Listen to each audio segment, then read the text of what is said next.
हाँ जी मेरे प्यारे प्यारे बच्चों, आज हम अपने अकाउंटिंग का सबसे आसान चैप्टर पढ़ने जा रहे हैं।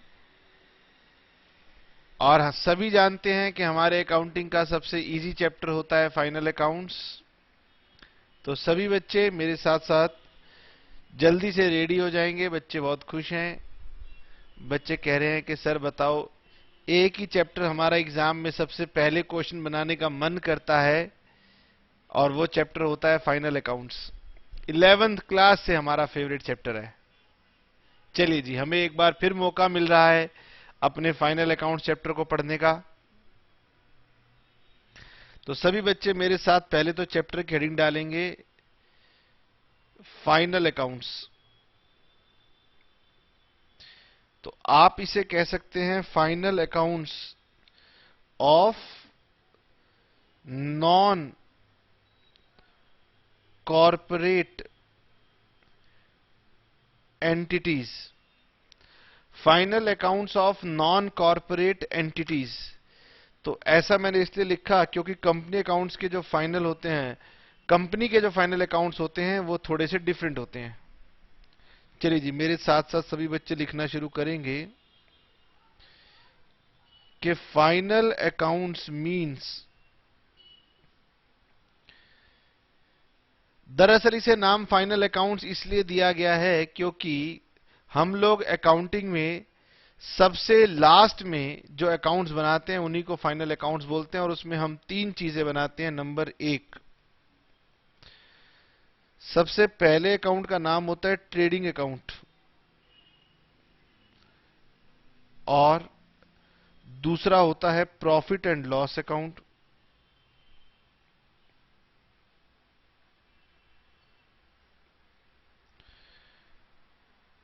और तीसरी होती है हमारी balance sheet.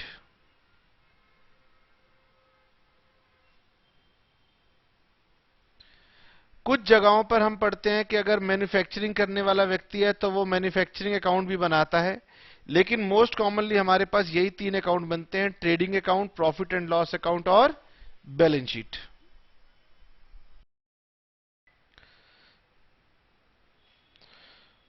For preparation of final accounts, generally a trial balance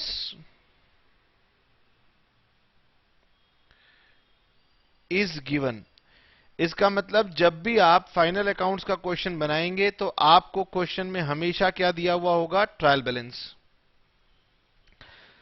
और हमें याद रखना है कि every item of trial balance will be shown at one place only। इसका मतलब ट्रायल बैलेंस में जो भी आइटम दी होती है वो फाइनल अकाउंट्स में एक ही जगह पर ट्रांसफर होती है। तो सबसे पहले लिखेंगे format of trading account. Format of trading account लिखेंगे क्या, बल्कि बताएंगे। बच्चे मुझे बताएंगे कि सर ट्रेडिंग अकाउंट में ये आइटम आती हैं, क्योंकि इसमें बताने वाली तो कोई बात ही नहीं है। जल्दी से शुरू हो जाएं।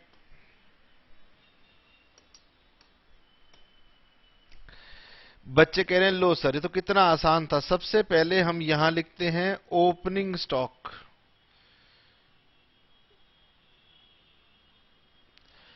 उसके बाद यहां लिखते हैं सर परचेजेस, और परचेजेस को लिखते हैं पहले इनर कॉलम में, और इसमें से हम लेस कर देते हैं परचेज रिटर्न्स। परचेज रिटर्न्स को हम लोग क्या बोलते हैं? क्या इसका कोई और नाम आपको पता है? सर परचेज रिटर्न को बोलते हैं रिटर्न आउटवर्ड। इसी का नाम होता है रिटर्न आउटवर्ड, या इसी का नाम होता है रिटर्न क्रेडिट।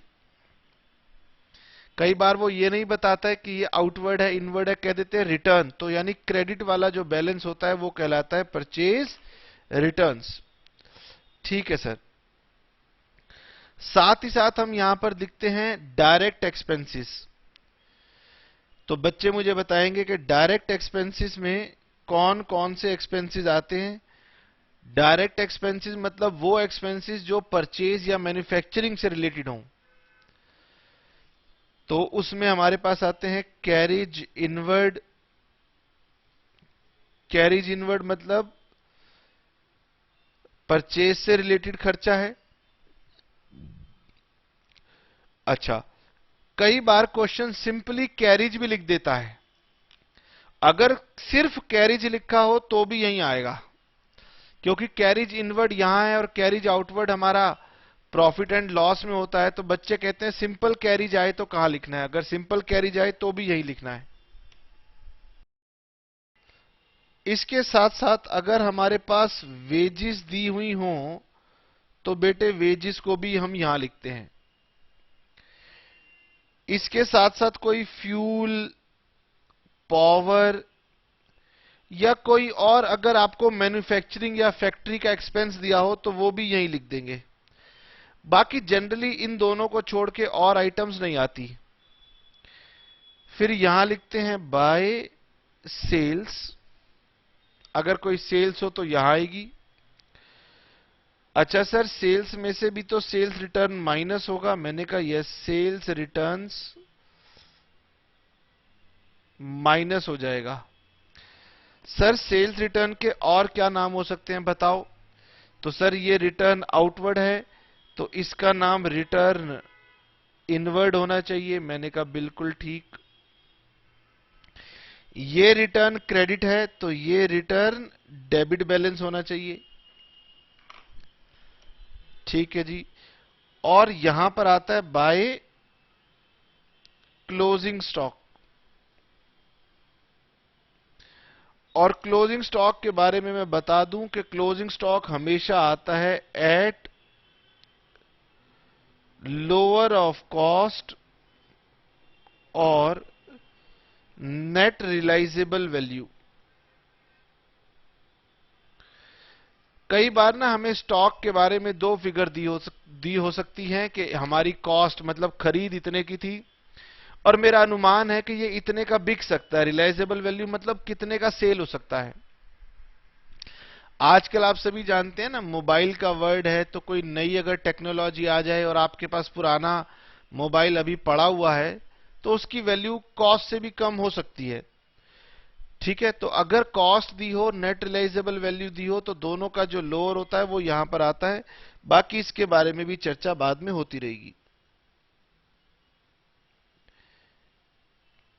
सर क्या इसमें इतनी ही आइटम आती है? नहीं बेटे, इसमें और भी आइटम आती है, लेकिन पहले इतनी बातें याद करो, फिर बाकी बातें हम धीरे धीरे इंट्रोड्यूस करेंगे। और सर यहां पर एक अगर बैलेंसिंग फिगर आए तो उसे क्या बोलते हैं? Gross profit. और इस पे स्टार लगा लेंगे। ये यहां पर भी आ सकता है लेकिन मोस्टली यहां आता है। ठीक है, अगर ये इस साइड पर बैलेंसिंग फिगर आएगी तो इसका नाम हो जाएगा ग्रॉस लॉस। ठीक है सर, ये हो गया। उसके बाद हम कौन सा अकाउंट बनाते हैं? उसके बाद मेरे प्यारे प्यारे बच्चों हम अकाउंट बनाते हैं प्रॉफिट एंड लॉस अकाउंट। बच्चे कह रहे हैं सर देखो, प्रॉफिट एंड लॉस को इतनी सी जगह दी आपने, बताओ इतनी सी जगह में कैसे प्रॉफिट एंड लॉस बन सकता है? वो तो बहुत लंबा होता है। मैंने कहा यस, बहुत बड़ा तो होता है, लेकिन हम उसे यहां पर फिट कर देंगे। ये जो हमारा ग्रॉस प्रॉफिट आता है, ये हमारे पास पहले प्रॉफिट एंड लॉस अकाउंट में यहां आ जाता है। अगर सर ग्रॉस लॉस आता तो यहां से यहां डेबिट में आ जाता। उसके बाद ये जो ऊपर खर्चे लिखे थे ना, ये थे डायरेक्ट। इन खर्चों को बोला जाता है डायरेक्ट। मैंने ऊपर भी बताया था कि डायरेक्ट मतलब रिलेटेड विद परचेज। इन्हें छोड़कर बिजनेस में जितने भी खर्चे हों, जितने भी लॉसेज हों, सारे के सारे इनडायरेक्ट, वो सब P&L में आएंगे। तो मुझे बताओ, इन खर्चों को छोड़ करके आप किसी खर्चे का नाम जानते हो, याद आ रहा है? सर हमें तो बहुत खर्चे याद आ रहे हैं, कहने की बात ही नहीं। मैंने कहा तो याद आ रहे हैं तो फिर मुझे जल्दी से आप उनके नाम बताइए। मैं आपको थोड़े से बता दूंगा, बाकी इन्हें छोड़ के जितने भी खर्चे होंगे सब पी एंड एल में। सर यहां पर तो सैलरीज हो सकता है, मैंने कहा यस सैलरीज हो सकता है। सर यहां पर कैरीज या फ्रेट आउटवर्ड हो सकता है, बताते जाओ रुकना नहीं है। सर यहां पर डेप्रीसिएशन हो सकता है। डेप्रीसिएशन सभी बच्चों को पता है कि हमारे जो एसेट्स की वैल्यू डिक्रीज करती है उसे बोलते हैं डेप्रीसिएशन। इसके बारे में डिटेल बाद में दोबारा भी पढ़ेंगे। सर यहां तो बैड डेट्स हो सकता है। मैंने कहा बैड डेट्स तो तुम भूलोगे ही नहीं, एक ही एडजस्टमेंट तो बच्चा रटता है कि सर बैड डेट्स की एडजस्टमेंट याद करवाइए। ठीक है सर। इसके साथ साथ सर रेंट का खर्चा हो सकता है। इसके साथ साथ हमारा इलेक्ट्रिसिटी का खर्चा हो सकता है, हमारा कमीशन का खर्चा हो सकता है, हमारे जनरल एक्सपेंस हो सकते हैं, ट्रेड एक्सपेंसेस हो सकते हैं, हमारे पोस्टेज या कोरियर चार्जेस हो सकते हैं। सर आप टेलीफोन को तो भूल ही गए, हमारे टेलीफोन के चार्जेस हो सकते हैं। सर रनिंग एंड मेंटेनेंस के खर्चे हो सकते हैं, बहुत हो सकते हैं बेटे, इनकी तो कोई लिस्ट ही नहीं है। सिर्फ आपको याद दिलाने के लिए कि जो भी खर्चा जो भी लॉस होगा सब यहीं पर आता जाएगा। ठीक है ना? अच्छा, क्या कभी किसी बच्चे ने ऑडिट फीस सुना है? टीवी में बहुत चर्चा में सुनते रहते होंगे, अरविंद केजरीवाल जी कहते हैं भैया तुम पहले ऑडिट करा के आओ। ऑडिट मतलब होता है चेकिंग करा के आओ। लीगल चार्जेस, किसी सीए या किसी लॉयर की फीस जो होती है उसे बोलते हैं लीगल चार्जेस। हम अपने कस्टमर्स को डिस्काउंट दे देते हैं, वो डिस्काउंट हमारे पास यहां पर आता है। तो बहुत सारे खर्चे हो सकते हैं, आपको याद रखने की जरूरत नहीं है, क्वेश्चन में देखना है, इन खर्चों को याद करना है। ये खर्चे हो तो ट्रेडिंग में, इन्हें छोड़ के कोई और खर्चा या लॉस मिल जाए तो पी एंड एल में। अच्छा सर इनकम बताइए। अब बेटे अगर इंटरेस्ट रिसीव हो जाए, आपने किसी को लोन दिया है, कहीं डिपॉजिट दे रखा है तो उस पर इंटरेस्ट रिसीव हो जाए, शेयर खरीद रखे हैं तो उस पर डिविडेंड रिसीव्ड हो जाए, किसी से कमीशन रिसीव्ड हो जाए, और कभी कभी हमारी किस्मत अच्छी हो तो हमारे बैड डेब्ट्स रिकवर्ड हो जाएं,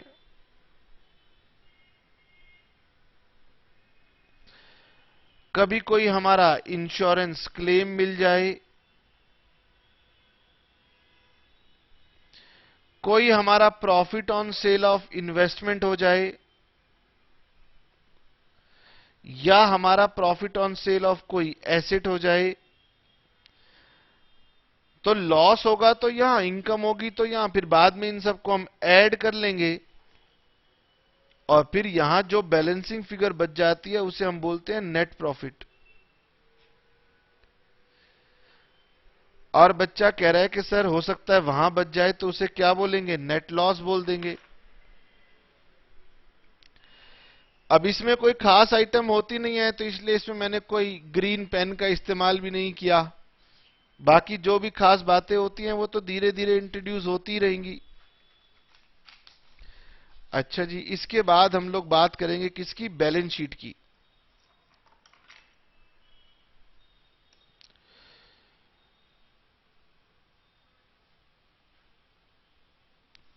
और कमाल की बात यह है कि बेटे जब हम नॉन कॉर्पोरेट एंटिटीज की बात करते हैं तो हमारे पास कोई भी बैलेंस शीट का स्पेसिफिक फॉर्मेट नहीं होता।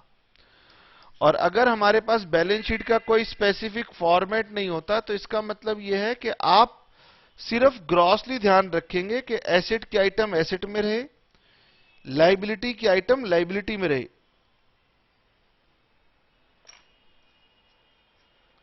समझ में आ? यहां पर हम लोग लाइबिलिटीज दिखाते हैं और यहां पर हम लोग एसेट्स दिखाते हैं, बस ये ध्यान रखना है। और बाकी आइटम अगर आप ऊपर नीचे भी दिखाएंगे तो इससे कोई फर्क नहीं पड़ता। ठीक है सर। लाइबिलिटीज में तो सर हम दिखाते हैं सबसे पहले कैपिटल का बैलेंस कितना था, फिर हमने नेट प्रॉफिट कितना कमाया, और फिर हमने ड्राइंग्स कितनी की, वो हम इसमें से माइनस कर देते हैं, तो ये हमारा फाइनल कैपिटल का बैलेंस आ जाता है।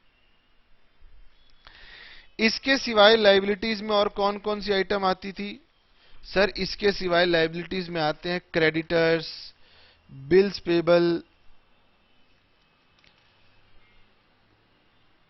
Creditors, bills payable. बिजनेसमैन ना कई बार बैंक से ओवरड्राफ्ट लेके रखते हैं, कभी सुना है बैंक ओवरड्राफ्ट?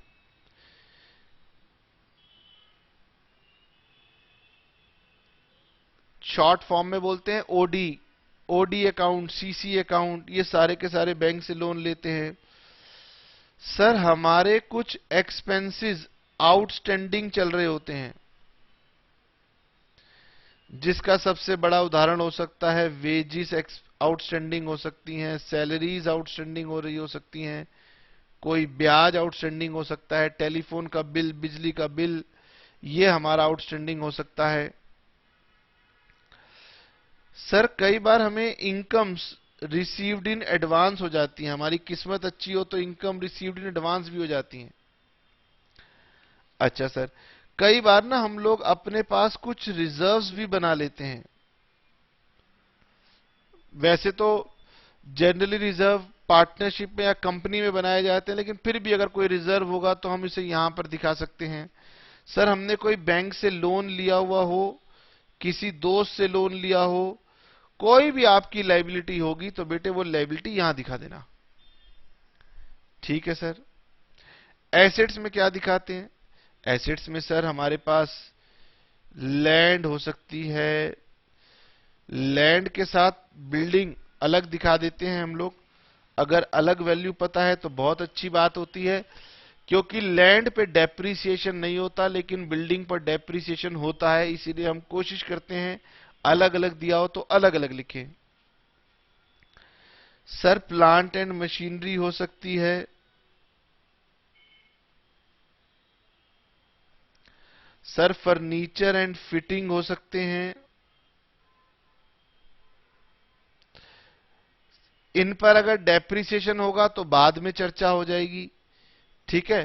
सर हमारे पास कोई कार हो सकती है, हमारे पास कोई टाइपराइटर हो सकते हैं, कंप्यूटर हो सकते हैं। इसके साथ साथ ना कुछ हमारे पास इनटेंजिबल एसेट्स भी हो सकते हैं, जैसे कि गुडविल, जैसे कि पेटेंट्स, जैसे कि ट्रेडमार्क्स, ये सारे के सारे हमारे इनटेंजिबल एसेट्स कहलाते हैं। उसके बाद सर हमारे पास स्टॉक हो सकता है, और ये स्टॉक हमेशा क्लोजिंग स्टॉक होगा। सर हमारे पास डेटर्स हो सकते हैं, और प्रोविजन की बात तो बाद में होगी होगी। सर हमारे पास बिल्स रिसीवेबल होते हैं, हमारे पास इन्वेस्टमेंट्स होती हैं, हमारे पास कैश बैलेंस, बैंक बैलेंस, ये भी हमारे एसेट्स होते हैं। इसके साथ साथ अगर हमने कोई खर्चा एडवांस में दे दिया हो, हम ज्यादा दिलदार हैं, पैसे पहले ही एडवांस में दे देते हैं, तो यहां आ जाएगा। सर हमारी कुछ इनकम अभी बकाया हो, इनकम्स आउटस्टैंडिंग हो, तो यहां आ जाएंगी। और सर कमाल की बात होती है कि हमारी बैलेंस शीट अगर मैच हो जाती है तो हम बहुत खुश हो जाते हैं, हम कहते हैं लो हमारा आंसर आ गया। मैंने कहा बस। बच्चा भी क्या कहता है कि सर बैलेंस शीट मिल गई थी, एग्जाम में नंबर मिल ही जाएंगे, सब कुछ ठीक होगा। ठीक ठीक है सर। यहां तक तो हमने फॉर्मेट की बात समझ ली, इसमें कोई दिक्कत की बात नहीं है। हमारे को कभी भी फॉर्मेट बनाते हुए ये दिक्कतें नहीं आती कि सर ये आइटम कहां आनी है या वो आइटम कहां आनी है। तो फिर सर आगे बढ़ जाते हैं और आगे हम बात करते हैं किसकी, एडजस्टमेंट की। एडजस्टमेंट का मतलब है कि ट्रायल बैलेंस दिया हुआ है और क्वेश्चन कह रहा है कि अभी इस आइटम का इफेक्ट बाकी रह गया है। तो एडजस्टमेंट का मतलब होता है transaction not recorded before preparing trial balance. इसका मतलब ट्रायल बैलेंस कह रहा है कि हमने इन ट्रांजैक्शंस का रिकॉर्डिंग कर नहीं रखा था, जैसे डेप्रिसिएशन तो भी लगाया ही नहीं था, स्टॉक की एंट्री की ही नहीं थी। इस तरह से वो आपको कुछ आइटम देगा, या फिर वो कहेगा कि हमसे कुछ एरर्स हो गई थी तो हमें उन सबको पहले रेक्टिफाई करना होगा, या वो हमसे कुछ मांगेगा कि अच्छा आप ये कर दीजिए, तो हम वो सारा काम करेंगे। तो वो हमारे पास क्या बन जाएंगी, एडजस्टमेंट बन जाएंगी। तो हमने याद ये रखना है कि एवरी एडजस्टमेंट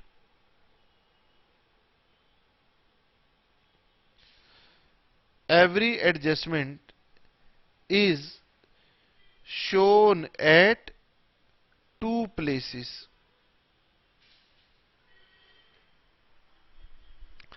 अगर आपने कोई ट्रांजैक्शन नहीं लिखी है तो बेटे हम जब लिखेंगे तो हमारा अकाउंटिंग का सिस्टम डबल एंट्री सिस्टम होता है ना, इसीलिए दो जगह लिखते हैं। तो हमारी हर ट्रांजैक्शन भी दो जगह आती है।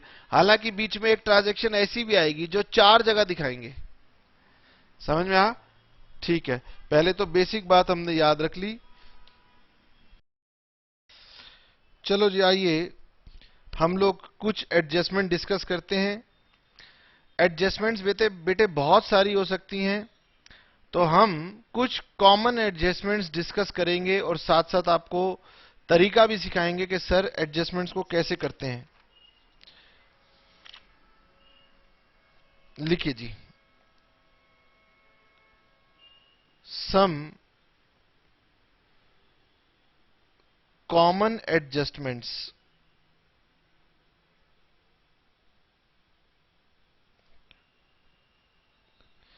Number 1, closing stock.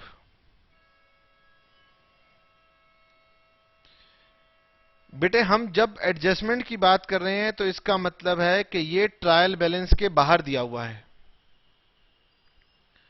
When it is given outside the trial balance. हमने ऊपर भी ये बात बताई थी कि एडजस्टमेंट का मतलब ही यही है कि इसका इफेक्ट ट्रायल बैलेंस में नहीं है। अच्छा, क्या मुझे कोई बच्चा इसकी एंट्री बता सकता है? एडजस्टमेंट को करने का सबसे बढ़िया तरीका यह होता है बेटे कि पहले उसकी एडजस्टमेंट एंट्री को सीखा जाए। तो हमारे पास क्लोजिंग स्टॉक की एंट्री होती है, stock account debit to trading account या फिर purchase account. Stock account debit to trading account या फिर परचेज अकाउंट। और इसी वजह से ये हमारी बैलेंस शीट की एसेट साइड पर आएगी और ये हमारी ट्रेडिंग की क्रेडिट साइड पर आएगी। इसके बारे में एक नोट याद रखना होता है हमने, वो ये कि stock is to be shown at lower of, किन दोनों के लोअर पर? सभी बच्चों को पता है, लोअर ऑफ कॉस्ट और नेट रियलाइजेबल वैल्यू।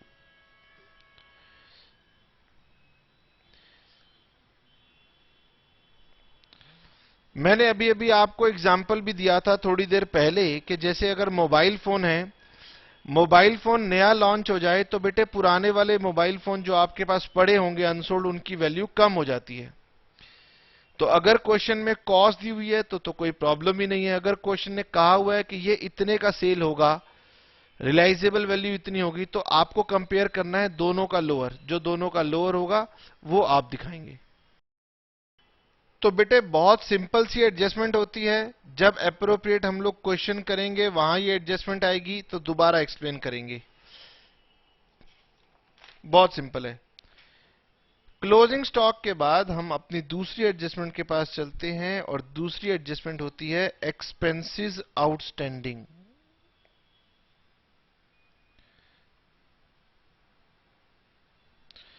और एक्सपेंसेस आउटस्टैंडिंग का मतलब होता है कि एक्सपेंसेस आर इंकर्ड, मतलब खर्चा तो कर दिया लेकिन पेमेंट नहीं हुई, but payment not yet made, अभी तक हमने उसकी पेमेंट नहीं दी। और फिर वही तरीका है कि पहले हम आपसे पूछेंगे कि बताइए इसकी जर्नल एंट्री क्या होगी। किसी भी एडजस्टमेंट को करने का सबसे अच्छा तरीका है कि पहले उसकी एडजस्टमेंट एंट्री सोचिए। तो सर एक्सपेंसेस आउटस्टैंडिंग की हमारे पास एंट्री होती है expenses account debit to expenses outstanding. इसीलिए इसका ट्रीटमेंट कैसे करेंगे, इसे हम एक्सपेंस के साथ ऐड कर देंगे, और दूसरा इफेक्ट इसे बैलेंस शीट की लायबिलिटी साइड पे दिखाएंगे। अब बेटे एक्सपेंस हो सकता है कि वेजेस हो तो ट्रेडिंग में जाके ऐड कर लेना, और अगर ये सैलरीज की बात कर रहा हो, रेंट की बात कर रहा हो, तो आप P&L में जाके ऐड करना। ठीक है सर। इसी का रिवर्स होता है प्रीपेड एक्सपेंसेस।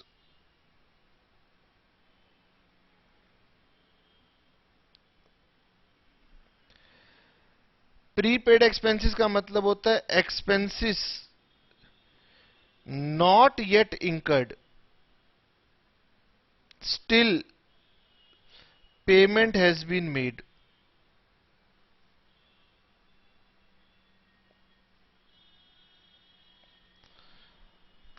खर्चा अभी किया नहीं लेकिन पेमेंट हमने उसकी पहले ही दे दी। चलिए जी, अब मुझे बताएं इसकी एंट्री क्या होगी।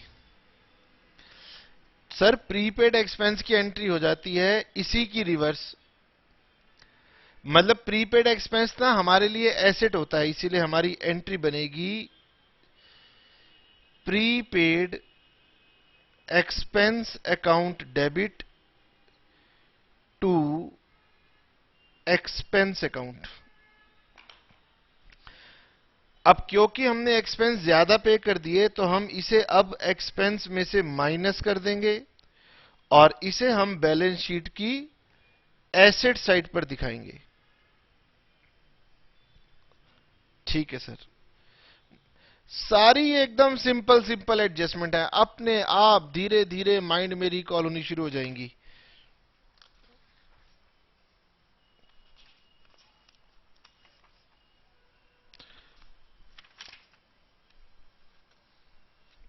अच्छा सर ये बताइए depreciation,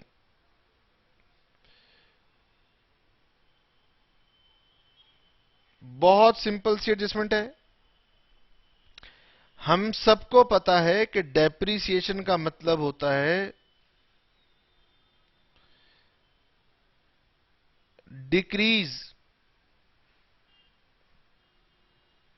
in the value of fixed assets. अब बेटे डेप्रीसिएशन के हमारे पास अकाउंटिंग के दो तरीके होते हैं, लेकिन बच्चे को ना अक्सर एक ही तरीका याद रहता है। वो पहला तरीका होता है विदाउट प्रोविजन। जब हम डेप्रीसिएशन के लिए प्रोविजन नहीं बनाते, यही तरीका बच्चे को पता होता है। लेकिन इसका एक और तरीका भी होता है विद प्रोविजन, और आज हम यहां पर दोनों की बात आपको बताएंगे। ये बात और है कि क्वेश्चन तो हम जब करेंगे तभी आपको सारी चीजें अच्छे से समझ में आएंगी। हमारे पास फाइनल अकाउंट्स के जब क्वेश्चन आते हैं तो बेटे कोई एडजस्टमेंट कभी भी आ जाती है, इसलिए पहले हमें एडजस्टमेंट के बारे में थोड़ा सा सुनना जरूरी होता है। विदाउट प्रोविजन का मतलब होता है कि हम डेप्रीसिएशन की डायरेक्ट एक एंट्री पास कर देते हैं। इसमें हम एंट्री पास कर देते हैं depreciation account debit to asset account.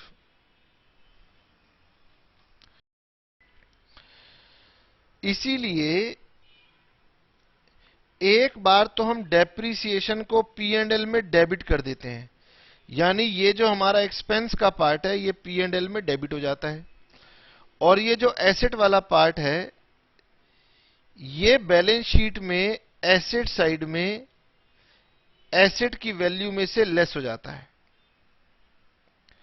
ये अक्सर हमारे पास ट्रीटमेंट है जो कि हम सब करते हैं, लेकिन एक होता है जब डेप्रिसिएशन का हम प्रोविजन मेंटेन करते हैं।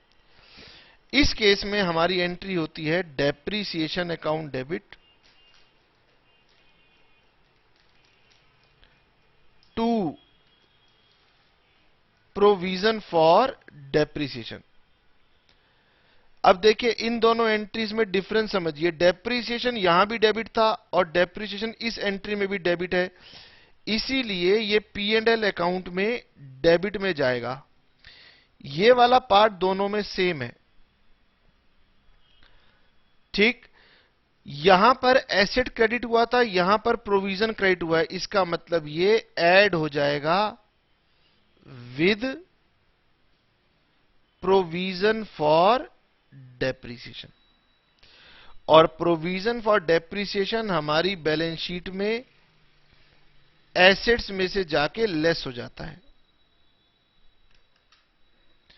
और फिर वही बात आपसे कहेंगे कि अभी आपने केवल इन बातों को समझना है, बाद में जब फैक्ट्स हमारे सामने आएंगे तो हम इनके ऊपर ज्यादा बढ़िया कंट्रोल कर पाएंगे। ठीक है सर, ये बताइए सर, बैड डेब्ट्स रिकवर्ड, पहले बैड डेट्स रिकवर्ड की बात करते हैं फिर बैड डेट्स की बात करेंगे।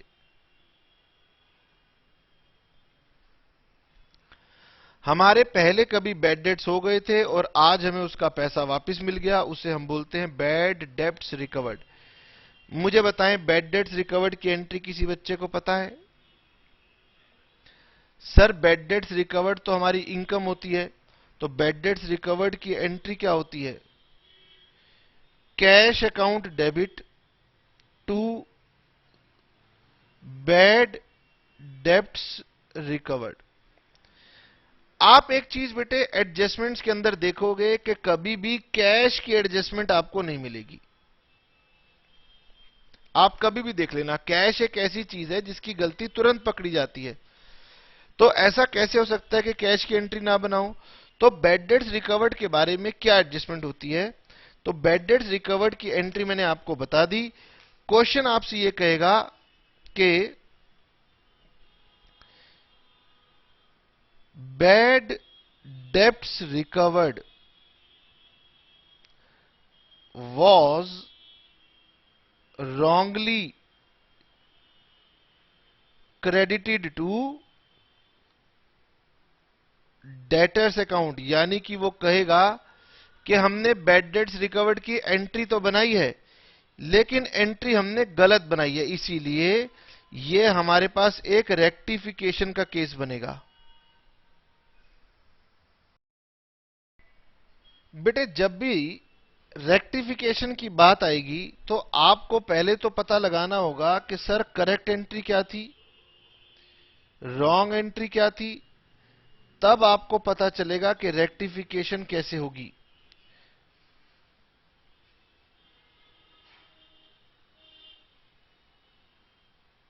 आइए जी, पहले तो मुझे बताओ बैड डेट्स रिकवर्ड की एंट्री होती क्या है?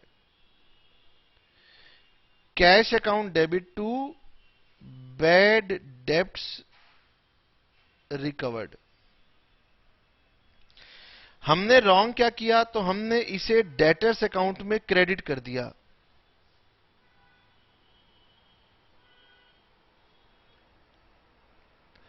अब सर इसकी रेक्टिफिकेशन क्या करेंगे? तो रेक्टिफिकेशन करने का तरीका बहुत सिंपल होता है बेटे।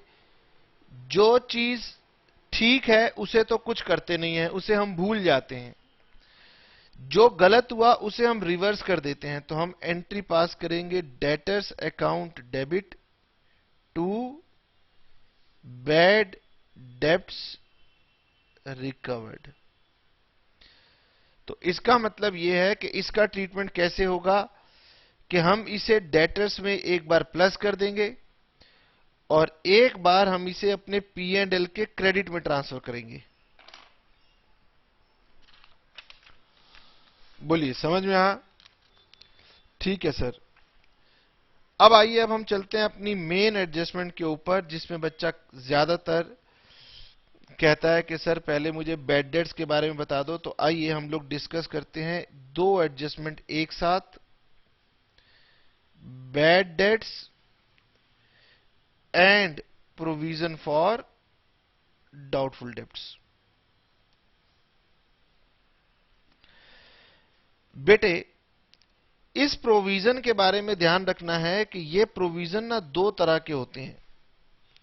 एक तो हमारे ट्रायल बैलेंस में दिए हुए होते हैं और एक हमारे एडिशनल इंफॉर्मेशन में दिए हुए होते हैं। जो बैड डेट्स का प्रोविजन ट्रायल बैलेंस में गिवन होता है उसे ना हम सिंप्लिसिटी के लिए ओल्ड प्रोविजन का नाम दे देते हैं। क्या नाम दे देते हैं? Old provision. और जो हमारे एडिशनल इंफॉर्मेशन में दिया होता है उसे हम नाम दे देते हैं न्यू प्रोविजन। बैड डेट तो बेटे सभी को पता है, बैड डेट भी हमारा ट्रायल बैलेंस में भी हो सकता है और एडिशनल इंफॉर्मेशन में भी हो सकता है। इसको यदि हम समझना चाहते हैं तो हम एक छोटा सा ट्रायल बैलेंस ड्राफ्ट कर लेते हैं।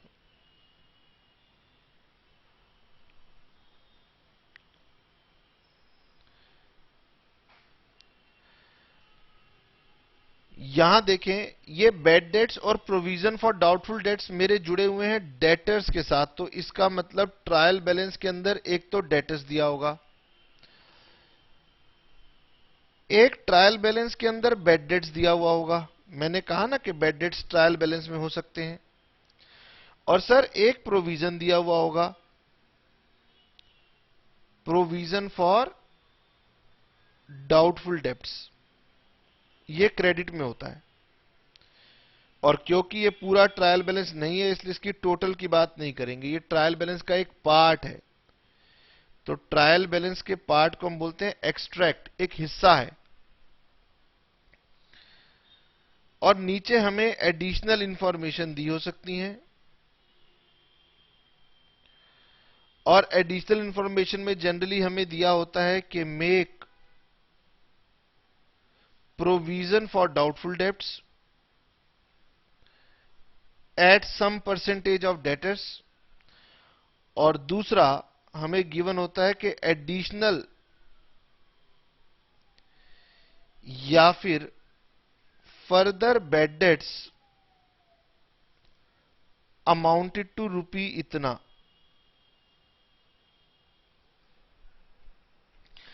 इसका मतलब बेटे ये सारी इंफॉर्मेशन भी रुपी वैल्यू में है, ये सारी इंफॉर्मेशन भी रुपी वैल्यू में है, ये भी रुपी वैल्यू में है। केवल जो नीचे लिखा होता है कि make provision for doubtful debts, ये परसेंटेज में दिया होता है, तो हमें इसका अमाउंट भी कंप्यूट करना पड़ता है। और इसी का नाम यहां पर मैंने लिखा है न्यू प्रोविजन। ट्रीटमेंट बहुत ही सिंपल है। इसको समझने के लिए आपको दो स्टेटमेंट समझनी है। एक तो समझनी है आपको प्रॉफिट एंड लॉस अकाउंट, और क्योंकि ये सारी एडजस्टमेंट पी एंड एल के डेबिट साइड से रिलेटेड हैं तो मैंने डेबिट साइड को थोड़ा सा बड़ा बनाया। ये डेबिट साइड मैंने बड़ी बनाई और क्रेडिट मुझे चाहिए नहीं थी तो क्रेडिट मैंने छोटी बनाई। और दूसरा मैंने बनाई बैलेंस शीट, और बैलेंस शीट की मैं एसेट साइड को बड़ा बनाऊंगा, क्योंकि लाइबिलिटी साइड से हमारे को इस एडजस्टमेंट में कुछ काम नहीं है, तो इसीलिए हमने एसेट साइड को बड़ा बनाया।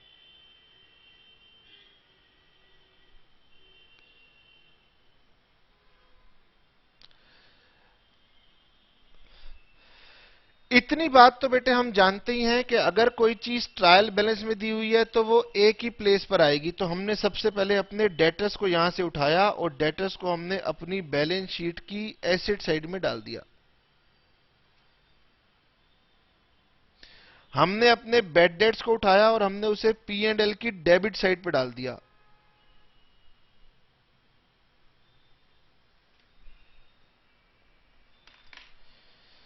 अब सभी बच्चे मेरे साथ ध्यान से देखेंगे कि ये प्रोविजन फॉर डाउटफुल डेट्स भी मेरे लिए लॉस है। प्रोविजन का मतलब होता है कि हमें इसके बारे में सर्टिनिटी से अमाउंट नहीं पता। मैं ये मानता हूं कि हमें लॉस हो सकता है या होने वाला है, ये तो पक्का पता है, लेकिन अमाउंट नहीं पता, तभी इसे क्या बोलते हैं? प्रोविजन। यानी कि प्रोविजन फॉर डाउटफुल डेट्स का मतलब है कि लॉस होने वाला है लेकिन मुझे एग्जैक्ट अमाउंट नहीं पता। और एडिशनल या फर्दर बैड डेट का मतलब है कि ये लॉस हमें कंफर्म्ड पता है। तो दोनों ही एक तरीके से हमारे पास लॉसेस हैं, इसीलिए दोनों का ट्रीटमेंट बिल्कुल सेम होता है। यानी प्रोविजन का भी ट्रीटमेंट वही है और बैड डेट का भी ट्रीटमेंट वही है। तो सर ट्रीटमेंट है क्या? है बहुत सिंपल। लॉस हो गया तो इसे यहां पर लॉस के साथ ऐड कर दो। तो जानते हो मैं ऐड कर दूंगा और मुझे पता है कि मेरे डेटर्स कम हो गए। तो इन दोनों का ट्रीटमेंट बहुत सिंपल है। एक बार इसे बैड डेट्स में प्लस कर दो और एक बार बैलेंस शीट में डेटर में माइनस कर दो। ये इसका ट्रीटमेंट है, दोनों का यही है। लेकिन पहले हम क्या लेंगे? Further bad dates. अगर क्वेश्चन में फर्दर बैड डेट्स दिया है तो पहले फर्दर बैड डेट्स को उठाएंगे और हम इसे अपने बैड डेट्स के साथ प्लस कर देंगे, ठीक है, और इसे डेटर्स में से माइनस कर देंगे।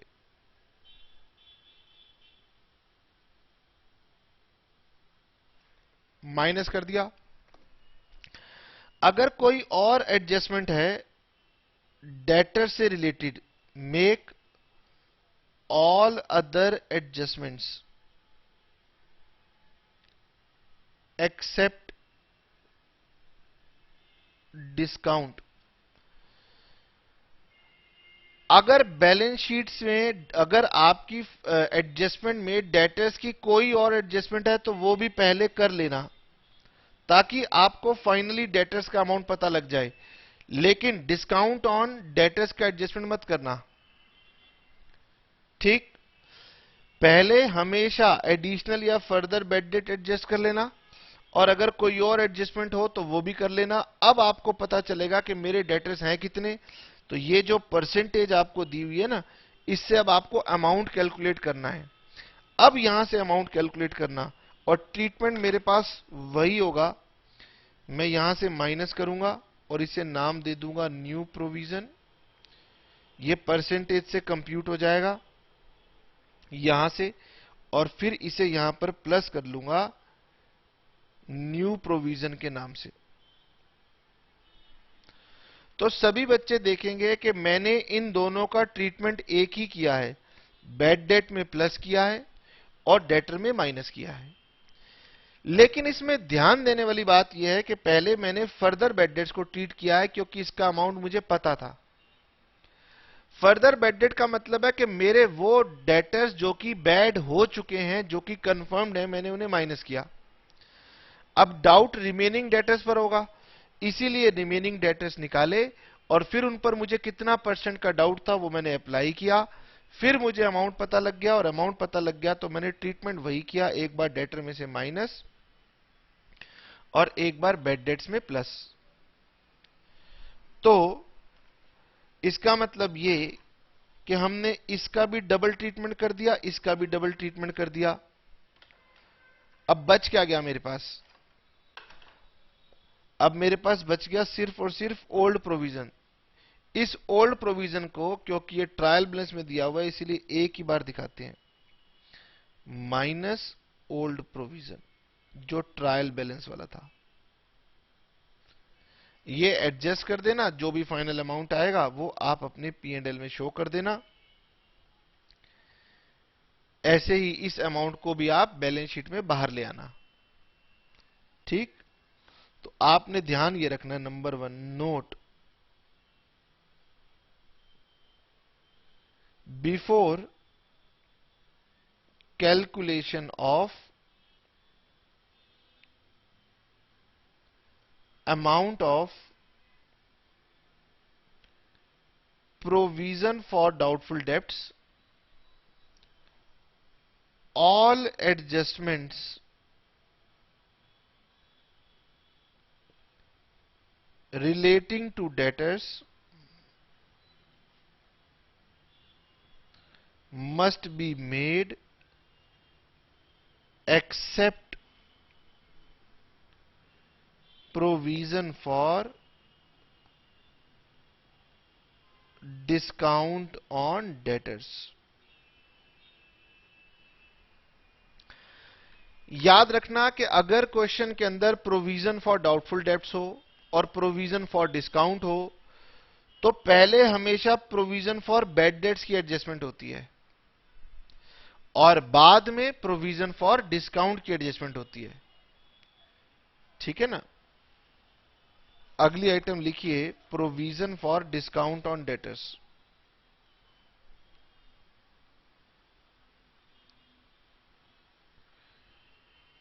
Provision for discount on debtors. बेटे बैड डेट्स भी एक लॉस था, डिस्काउंट भी ऐसे ही लॉस है, वो भी डेटर्स से रिलेटेड था, ये भी डेटर्स से रिलेटेड है, तो इन दोनों का ट्रीटमेंट सेम होता है, same treatment except provision for discount must be adjusted after the adjustment of bad debts।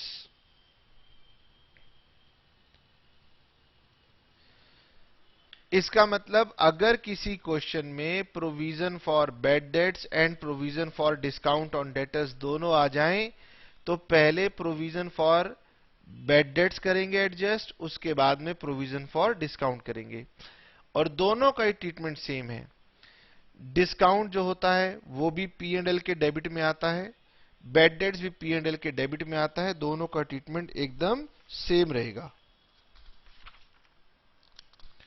ठीक है सर। अच्छा, इसके बाद अब क्या है ना, क्वेश्चंस को हम नेक्स्ट क्लास में ही लेंगे ना, तो पहले हम कुछ कॉमन एडजस्टमेंट तो पूरी कर लें। कुछ बच्चों को लग रहा है कि सर इतनी सारी एडजस्टमेंट बता दी, क्वेश्चन तो एक भी नहीं किया, तो कोई बात नहीं बेटे, क्वेश्चन भी करेंगे। पहले कुछ कॉमन एडजस्टमेंट मुझे सारी समझा लेने दीजिए, इसके बाद लिखेंगे interest on capital.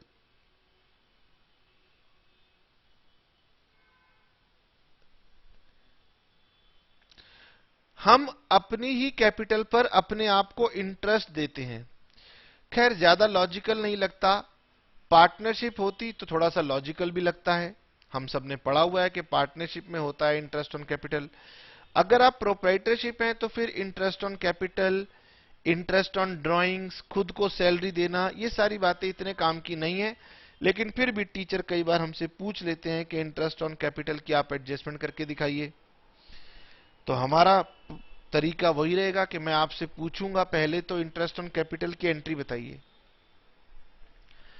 Interest on capital जो होता है वो बिजनेस देता है अपने ऑनर को, और हम अकाउंटिंग हमेशा बिजनेस के पॉइंट ऑफ व्यू से करते हैं। तो आपने सबसे पहले ये बात समझनी है कि ऑनर कह रहा है बिजनेस को कि मैंने आपको कैपिटल दी है और आप मुझे उस फंड्स के ऊपर इंटरेस्ट दीजिए। तो बिजनेस के पॉइंट ऑफ व्यू से सोचिए तो ये क्या हो गया, एक्सपेंस, और हम एंट्री जो बनाते हैं वो हमेशा बिजनेस के पॉइंट ऑफ व्यू से ही बनाते हैं, इसीलिए हमारे पास इसकी एंट्री बनती है interest on capital debit to capital account. और इंटरेस्ट ऑन कैपिटल को हम लोग प्रॉफिट एंड लॉस अकाउंट में डेबिट साइड पे दिखाते हैं और इसे हम कैपिटल के साथ प्लस करते हैं। इसमें ध्यान आपको यह रखना होता है कि interest on capital is calculated on the amount of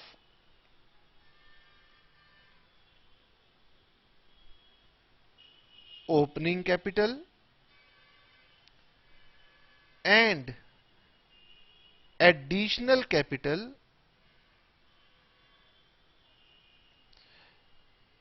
with reference to time।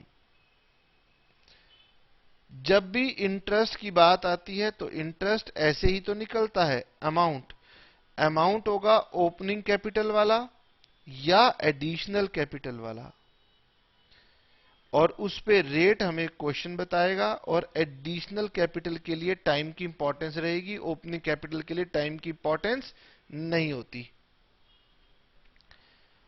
ठीक है सर। इसी का बिल्कुल रिवर्स होता है interest on drawings.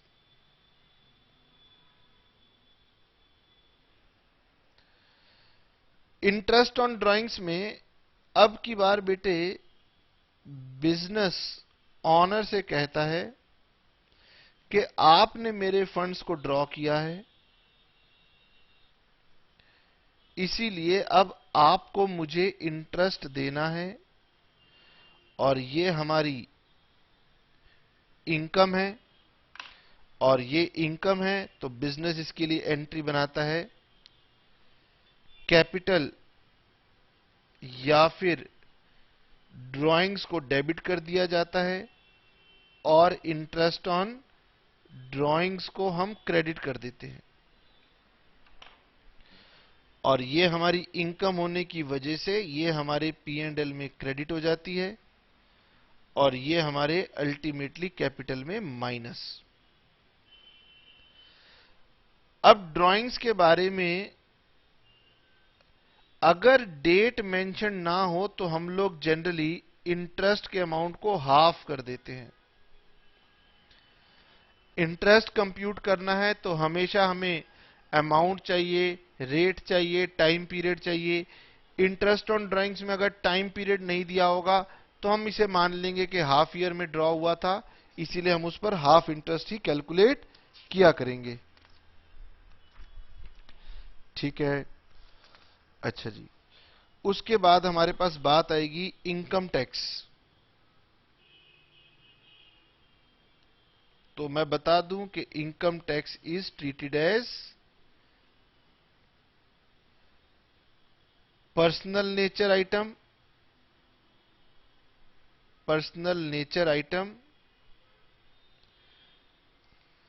therefore it is treated like drawings।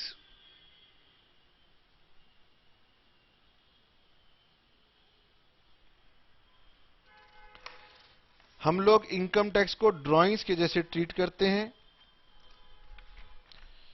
और नेक्स्ट आइटम लिखेंगे goods distributed as free samples या सैंपल्स।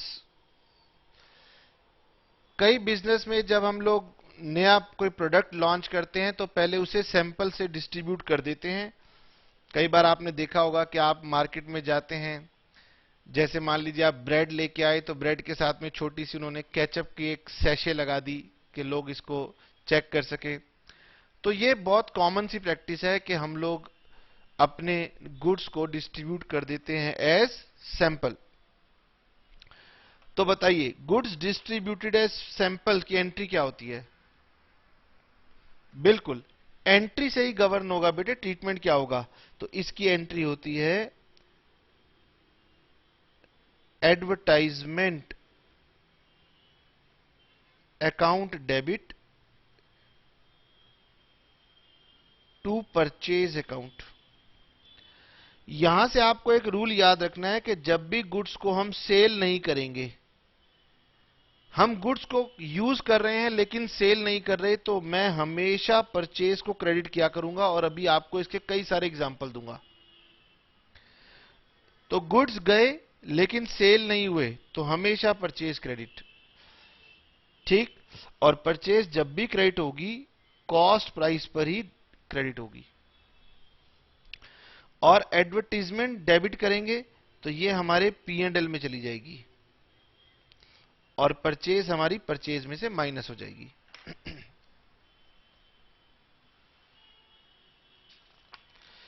अब हमारे इसी रूल के ऊपर अगली कई सारी एंट्रीज आएंगी, आपने मुझे बताते जाना है। मैंने कहा ये बताइए, गुड्स लॉस्ट बाय फायर। तो देखो गुड्स जा रहे हैं, सेल नहीं हो रहे, तो इसी वजह से हम क्रेडिट करेंगे परचेज, और लॉस हुआ है फायर की वजह से, तो एंट्री हो जाएगी loss by fire account debit. इसीलिए इसे P&L में डेबिट करना और परचेज में से माइनस करना। अच्छा जी, उसके बाद देखिए, goods given as charity. Goods given as charity का मतलब होगा चैरिटी या फिर donation account debit to purchase. अब आप ये मत कहना कि ये सब बातें मैं आपको समझा रहा हूं, ये तो मैं आपको रिकॉल करवा रहा हूं। क्लास 11th में भी जब आपने जर्नल एंट्री बनानी सीखी थी, तो यही सब चीजें आपने सीखी थी।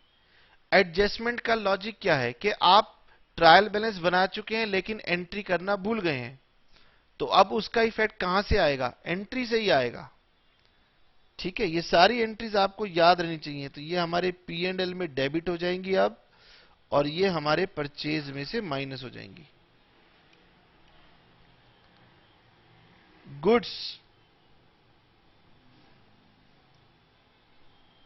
Taken away by the proprietor for personal use.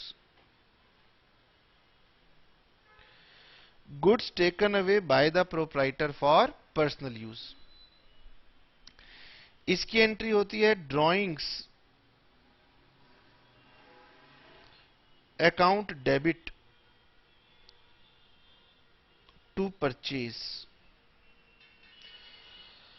तो बेटे ये हमारी मोस्ट कॉमन एडजस्टमेंट थी, जो कि आपको मुझे रिकॉल करवानी थी। बाकी जितनी भी एडजस्टमेंट है वो सब हम धीरे धीरे क्वेश्चन के साथ करेंगे। तो अभी आप इतना ही रिवाइज करेंगे, बाकी नेक्स्ट क्लास में हम आपको कुछ क्वेश्चंस भी करवाएंगे और फिर धीरे धीरे बाकी बची हुई एडजस्टमेंट्स को लाएंगे। अभी हमारे पास मैनेजर कमीशन बचा हुआ है, उसके बारे में समझाएंगे, बैड डेट्स का क्वेश्चन भी करवाएंगे, और साथ ही साथ हम आपको गुड्स क्या बोलते हैं उसको,